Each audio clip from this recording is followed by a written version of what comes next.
अब देखते हैं नेक्स्ट फंक्शन बहुत इजी है, नॉट अ बिग डील। जैसे कि ये वाला फंक्शन था, तो मैंने क्या किया, अब मुझे ना अपनी कन्वीनियंस के लिए मुझे क्या चाहिए था ना कि ना मैं ना इनपुट्स की ना एक लिस्ट दे दूं कि सारे इनपुट है। ठीक है, इनपुट्स के जो सेट्स हैं, पहला इनपुट, पहला सेट, दूसरा सेट, तीसरा set, fourth set, fifth set, six set, तो मैं ये सारे सेट्स दे दूं एक साथ ही कहीं पर, और मुझे सारे के सारे आउटपुट मिल जाए एक साथ ही। मैं वन बाय वन नहीं जाना चाहता, तो मैंने क्या किया, बस एक यहाँ पर गेट आउटपुट मल्टी वाला फंक्शन बनाया। ठीक है, एक आउटपुट की लिस्ट बनाई, ठीक है, जिसके अंदर मैं सारे आउटपुट सेव कर सकूँ। फिर सारे इनपुट्स की लिस्ट मैंने ली और उनको एक एक करके गेट आउटपुट वाले फंक्शन के अंदर मैंने यहाँ पर डाल दिया। ठीक है, जैसे कि पहली बारी में ये वाला पहला इनपुट गया, उसका क्या वैल्यू आई, दूसरी बारी में इनपुट किया, उसकी क्या वैल्यू आई, ऐसे करते करते सबके साथ लूप लग के हमारे पास एक आउटपुट की लिस्ट आ जाएगी। ठीक है, हमने एक साथ सारे के सारे इनपुट्स को दे दिया और सारे आउटपुट्स की हमारे पास लिस्ट आ गई। तो नेक्स्ट फंक्शन है हमारे पास compare the output with the desired output. तो आपको पता होगा या फिर आपको नहीं भी पता होगा, तो मैं आपको बता देता हूँ। होती है सुपरवाइज्ड लर्निंग और दूसरी होती है अनसुपरवाइज्ड लर्निंग। तो बेसिकली सुपरवाइज्ड लर्निंग वो लर्निंग होती है जिसके अंदर हमको नहीं पता होता कि एक्सपेक्टेड आउटपुट क्या होने वाला है, हम आउटपुट देते ही नहीं है कि एक्सपेक्टेड आउटपुट क्या होने वाला है। और सुपरवाइज्ड लर्निंग वो होती है कि हमको पता होता है कि डिजायर्ड आउटपुट क्या है और हम उसकी वैल्यू देते हैं। तो यहाँ पे हमने आउटपुट लिया कि बॉल्स का कलर क्या है, तो ये चीज़ हमने डाली है आउटपुट के अंदर। तो चेक रिजल्ट किया, तो हम कंपेयर करेंगे कि हमने जो प्रेडिक्ट किया है लाइन से उसकी वैल्यू और जो रियल वैल्यू है उसके बीच में डिफरेंस क्या है। तो ये हम चेक करने वाले चेक रिजल्ट फंक्शन से करेंगे। तो सबसे पहले हमने क्या किया, हमने इनपुट सेट लिया, तो हमारे पास ये टेस्ट सेट था, तो उसकी दो वैल्यूज़ थी। ये टेस्ट सेट मैंने खुद ही डिफाइन किया है, डोंट वरी अबाउट इट। तो मैंने इसके दो पार्ट किए हैं। तो फर्स्ट पार्ट जो ये ज़ीरो है, तो इसका मतलब है कि ये इनपुट सेट है, अगर यहाँ पर मैं वन रख दूंगा तो ये आउटपुट सेट है। ठीक है, तो इनपुट सेट मैंने आ, इसके अंदर डाला टेस्ट सेट ज़ीरो के अंदर। और उसके बाद हमने क्या किया, डिजायर्ड आउटपुट सेट को जो होना चाहिए कायदे से, उसको मैंने टेस्ट सेट वन को डिजायर्ड आउटपुट सेट के अंदर डाल दिया वेरिएबल्स के अंदर। ठीक है, उसके बाद जो करंट आउटपुट दे रहा है हमें परसेप्ट्रॉन, उसको मैंने क्या किया, ये गेट आउटपुट मल्टी जो हमने फंक्शन डिफाइन किया था कि मल्टीपल इनपुट्स एक साथ डाल दो, तो मैंने यहाँ पर पूरा का पूरा इनपुट सेट डाल दिया जो हमने यहाँ पर लिया था गेट आउटपुट मल्टी के अंदर, हमने फंक्शन के अंदर पास कर दिया। और जो उसकी वैल्यू आई उसको हमने सेव कर दिया करंट आउटपुट सेट के अंदर। तो यहाँ पे मैंने एक चेक लगाया कि अगर मैच नहीं करती length of current output set of length of desired output set, यानी कि करंट आउटपुट सेट 10 है और डिजायर्ड आउटपुट सेट 11 है, तो लेंथ मैच नहीं करेगी। तो इसका मतलब क्या है, कहीं पर हमने गलती की है, तो मैंने एक चेक लगाया बीच में। उसके बाद एल्स स्टेटमेंट मेन कोड है, यहाँ पर हम एल्स स्टेटमेंट को देखते हैं। तो यहाँ पर हम क्या कर रहे हैं ना, हमने चेक रिजल्ट के अंदर ना एफिशिएंसी कैलकुलेट कर रहे हैं, या कंटिन्यू एडिटिंग। तो हम एफिशिएंसी कैलकुलेट करें कि हमारे पास क्या कितनी एफिशिएंट है। ठीक है, तो हमने क्या किया, हमने एक लूप लगाया। ठीक है, from zero to the length of the set. ठीक है, मान के चलो 10 सेट है तो हम 10 बार लूप लगाएंगे। 20 सेट्स है इनपुट आउटपुट के, तो हम 20 बार लूप लगाएंगे, तो ये नंबर ऑफ सेट्स है। ठीक है, उसके बाद हमने क्या किया, अगर जो करंट आउटपुट सेट का जो वैल्यू है, ith वैल्यू है, फर्स्ट वैल्यू है, सेकंड वैल्यू है, थर्ड वैल्यू है, जो भी ith वैल्यू है वो डिजायर्ड आउटपुट सेट के ith वैल्यू के साथ मैच कर रही है या नहीं कर रही है। अगर मैच कर रही है तो इसका मतलब कि सक्सेस है, अगर मैच नहीं कर रही है तो इसका मतलब फेलियर है। तो हमने कैलकुलेट किया कि कितने सक्सेसफुल मैचेस बन रहे हैं। ठीक है, मतलब कितने सेट सक्सेसफुली प्रेडिक्ट हो रहे हैं इसके अंदर। ठीक है, अगर एक सेट प्रेडिक्ट हो रहा है तो मतलब वन हम ऐड कर देंगे, अगर दो सेट प्रेडिक्ट हो रहा है तो मतलब दो ऐड कर देंगे। तो इसके बाद हमने क्या किया, हमारे पास करंट आउटपुट काउंट्स आ गया, ठीक है, करंट आउटपुट काउंट्स आ गया कि हमारे पास मान के चलो 5 पास हुए, ठीक है। और उसके बाद हमने length of the total output लिया कि मान के चलो चलो हमारे पास 20 आउटपुट थे, उसमें से 5 पास हुए, तो इसका मतलब क्या हुआ, 5/20 यानी 0.25, उसको हमने 100 से मल्टीप्लाई किया, 0.25 इंटू 100 मीन्स 25, तो मतलब 25% हमारा सक्सेस परसेंटेज आ चुकी है। ये मतलब 20 में से हमारा 5 सेट पास हुए हैं। मैंने विजुअलाइजेशन के लिए एक फंक्शन लिखा है, आप लिखना चाहते हो तो अच्छी बात है, नहीं लिखना चाहते तो कोई बात नहीं। विजुअलाइजेशन का फंक्शन मैंने इसलिए लिखा है क्योंकि यहाँ पर मैं आपको विजुअलाइज करके बता सकता हूँ कि कैसे हमारा आउटपुट चेंज हो रहा है। तो अगर आप इसके गो थ्रू करना चाहते हो तो अच्छी बात है, अगर नहीं करना चाहते इट्स परफेक्टली फाइन। तो अगर आप इसे गो थ्रू करना चाहते हो ऑल द बेस्ट, बट मैं इस वीडियो के अंदर इससे गो थ्रू नहीं करूँगा, शायद इन फ्यूचर मैं कभी बताऊँ आपको, बट बेसिकली ये सिर्फ विजुअलाइज करने के लिए। और हाँ, अगर परसेप्ट्रॉन के अंदर 2 इनपुट है तो ही ये काम करेगा, ठीक है। अगर आप परसेप्ट्रॉन बना रहे हो 3 इनपुट्स का तो ये फंक्शन बिल्कुल काम नहीं करने वाला। तो आपको ये पूरा का पूरा कोड गिटहब पे मिल जाएगा, तो आप यूज़ कर सकते हो, कोई दिक्कत की बात नहीं है। अगर 2 इनपुट है तो ही कोड काम करेगा, दैट्स इट। ये मैंने इसलिए लिया ताकि मैं आपको एक ग्राफ्स बना के समझा सकूं, विजुअलाइज करवा के समझा सकूं कि कैसे हमारा ग्रोथ होती है, कैसे डेवलपमेंट होती है, कैसे परसेप्ट्रॉन लर्न करता है। तो उसके बाद हमने क्या किया, परसेप्ट्रॉन को ट्रेन करवाया, ठीक है, ट्रेनिंग ऑफ परसेप्ट्रॉन, ठीक है। एरर कैलकुलेट कर लिया हमने, ठीक है। अब ट्रेनिंग करवानी है, ठीक है। ट्रेनिंग कौन करवाएगा, ठीक है, तो वो ये वाला फंक्शन ट्रेन करेगा परसेप्ट्रॉन को। इनपुट आउटपुट हमने एफिशिएंसी कैलकुलेट कर ली कि आउटपुट डिजायर्ड आउटपुट से कितना डिफरेंट है, एफिशिएंसी कैलकुलेट कर ली हमने, एरर कैलकुलेट कर लिया हमने, सब कैलकुलेट कर लिया, ठीक है। अब हमें कैलकुलेट क्या करना है, हमको सिर्फ ट्रेनिंग करनी है, हमको सिर्फ परसेप्ट्रॉन की ट्रेनिंग करनी है। That's the last thing we have to do, ठीक है। तो ट्रेनिंग कैसे करवाएगी, सबसे पहले हमने नमपाई एरे बना लिया, ठीक है, बीट्स ये नमपाई है हमारे पास, ठीक है। हमने इसको लोकल वेरिएबल के अंदर सेव कर लिया। उसके बाद हमने स्टेप साइज को डिफाइन किया, तो स्टेप साइज को डिफाइन किया तो फिर मैं काफ़ी काफ़ी पेचीदा टॉपिक है स्टेप साइज। स्टेप साइज का बेसिकली अगर मैं ब्रीफ के अंदर बताऊं आपको, तो स्टेप साइज का मतलब होता है कि मेरे कदम कितने लंबे लंबे हैं। सीरियसली इसका यही मतलब होता है कि मेरे कदम कितने लंबे लंबे होते हैं। अभी मैं आपको समझा नहीं सकता एग्जैक्टली स्टेप साइज होता क्या है, जब कोड में आगे बढ़ेगी तो मैं आपको अच्छे से समझाऊंगा कि स्टेप साइज होता क्या है, जब मैं आपको ग्राफ दिखाऊंगा, ठीक है, तब मैं आपको समझाऊंगा स्टेप साइज होता क्या है। तो यहाँ पर मैंने इनपुट डेटा सेट लिया, ठीक है,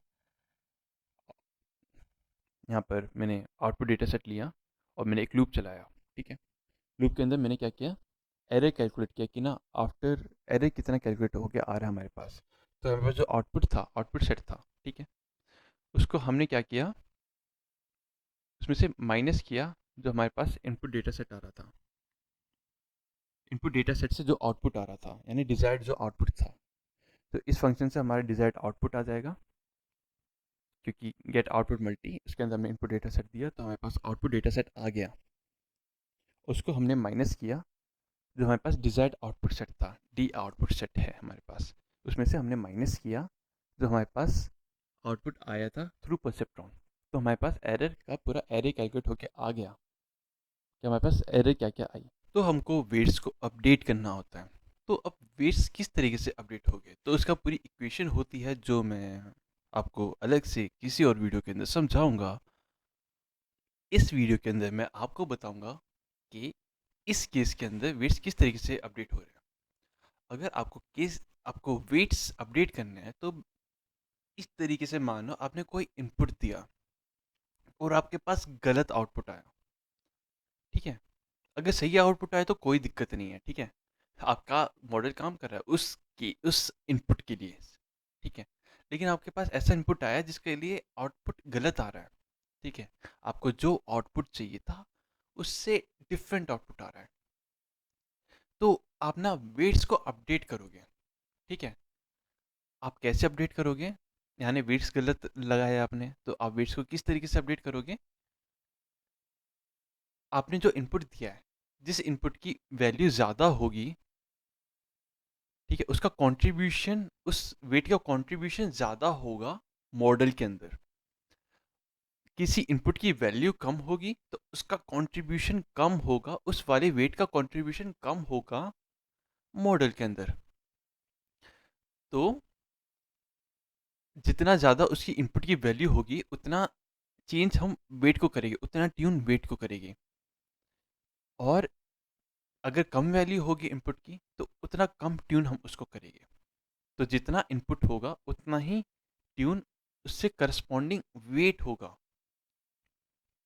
ठीक है। तो इसलिए हम क्या कर रहे हैं, जो इनपुट डेटा सेट है, +1 मैंने यहाँ पर इसलिए लगाया क्योंकि हमने बायस लिया है। I am a very biased person. यहाँ पर हमने बायस लिया है और उसको मल्टीप्लाई किया है हमने एरर के साथ, ठीक है। इनपुट को एरर के साथ मल्टीप्लाई किया है, उसको स्टेप साइज के अंदर हमने स्टेप साइज के साथ मल्टीप्लाई करने के बाद हमने उसको वेट्स एनपी के अंदर डाल दिया, ठीक है, कि कितना कितना चेंज उसका होने वाला है।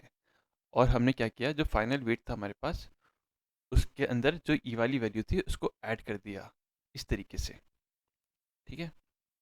तो हमने जो वेट्स एनपी थे, जो हमारे पास वेट्स थे पहले, उसके अंदर जो ई वाली वैल्यू है उसको ऐड करने के बाद इसी के अंदर सेव कर दिया। तो हमने क्या किया, हमने, अगर मैं फिर से रिपीट करूं, तो हमने जो इनपुट डेटा सेट है, क्योंकि जिस इनपुट की वैल्यू जितनी ज़्यादा होगी उसका वेट उतना ही ज़्यादा चेंज होगा, क्योंकि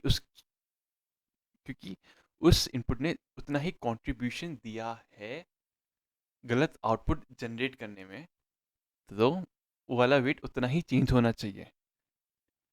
तो इसलिए हमने इन दोनों को मल्टीप्लाई किया, एरर को और इनपुट डेटा सेट को, और हमने उसको स्टेप साइज के साथ मल्टीप्लाई किया कि कितने लंबे लंबे कदम हैं हमारे। हम, मैं किसी और वीडियो में पूरा स्टेप साइज के बारे में बताऊंगा कि स्टेप होते क्या है, क्योंकि काफ़ी ज़्यादा लोगों को कन्फ्यूज़न है। बहुत लोगों को नहीं पता कि स्टेप साइज होते क्या है। लोगों को बस इतना पता है कि हमारा आउटपुट जल्दी अचीव हो जाता है, हमारा आउटपुट धीरे धीरे अचीव होता है। तो इसके अंदर मैं स्टेप साइज के अंदर किसी और वीडियो के अंदर बताऊंगा।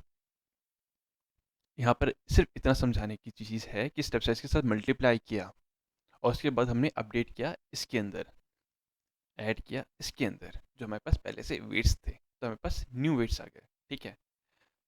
तो हमारे पास न्यू वेट्स आ गए, उसके बाद हमारे पास नेक्स्ट फंक्शन समझाता हूँ। नेक्स्ट फंक्शन कुछ भी नहीं है, इसके अंदर मैंने सिर्फ इतना काम किया है।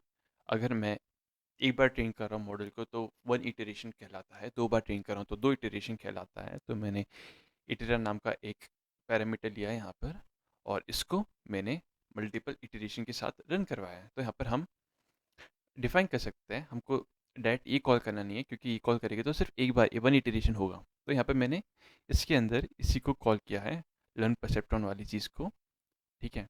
फिर इसके अंदर एक्यूरेसी मैंने अपेंड किया यहाँ पर मैंने विजुलाइज किया है। It is easy. तो यहाँ पर मैंने जैसे कि अगर 10 इटरा की वैल्यू 10 है तो मतलब 10 इटरेशन के साथ वो लर्न होगा, 10 बार लर्न होगा। अगर 2 इटरेशन है तो 2 बार लर्न होगा। तो नॉट अ बिग डील। तो ये फंक्शन 2 बार कॉल होगा, 2 बार लर्न होगा, 2 बार ट्रेन होगा। तो यहाँ पर एंड में मैंने प्लॉट को शो कर दिया। इसके बाद मैंने यहाँ पर परसेप्ट्रॉन को डिफाइन किया है, कुछ वैल्यूज प्रिंट की है, और उसके बाद एक इनपुट, एक डेटा सेट क्रिएट किया है। ये मैंने मैन्युअली यहाँ पर क्रिएट किया है, आप अपना क्रिएट कर सकते हो, कोड आपके पास होगा।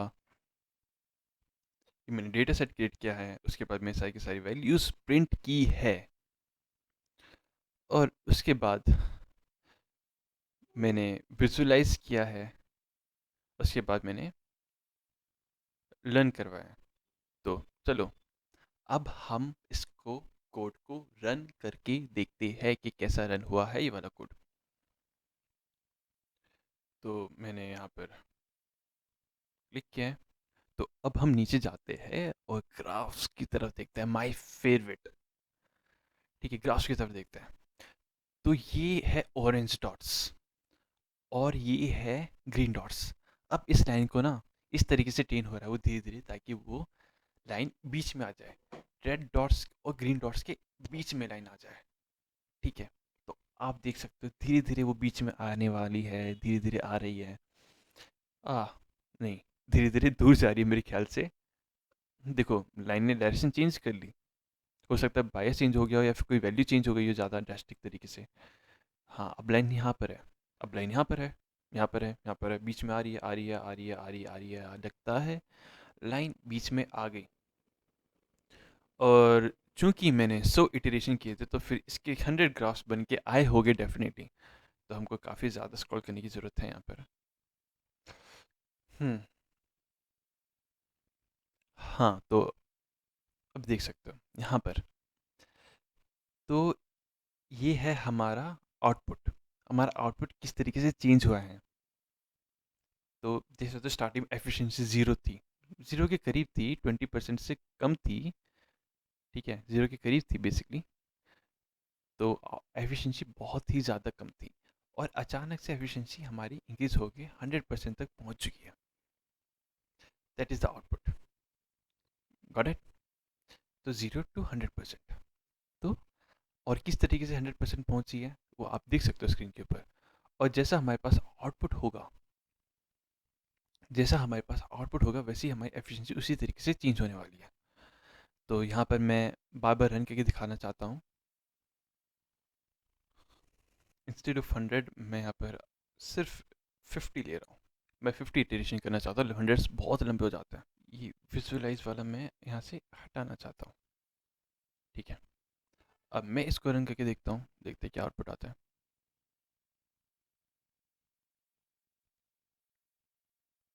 या तो आप देख सकते हो इस बार जिस तरीके से मॉडल ट्रेन हुआ, और आप देखोगे हर बार ग्राफ्स अलग अलग आता है, क्योंकि हर बार जो हमने रैंडम वैल्यू ली थी इनिशियली वेट्स की, आप देख सकते हो यहाँ पर हमने रैंडम वैल्यू इनिशियली ली है वेट्स की, यहाँ पर वो हर बार डिफरेंट होती है, हर बार डिफरेंट रैंडम वैल्यू आती है। और हर बार वो इनिशियल जो पोजीशन होती है ना परसेप्ट्रॉन की, वो डिफरेंट होती है। हमेशा परसेप्ट्रॉन कहीं डिफरेंट जगह से स्टार्ट हो रहा होता है, इसलिए हर बार जो ग्राफ होता है ना वो हमेशा डिफरेंट होता है। इस बार ऐसा ग्राफ आया, इस बार मल्टीपल स्टेप्स के अंदर चढ़ चढ़ के ग्राफ गया है, पिछली बार स्मूथ तरीके से गया था। एक और बार रन करके देखते ग्राफ कैसा आता है।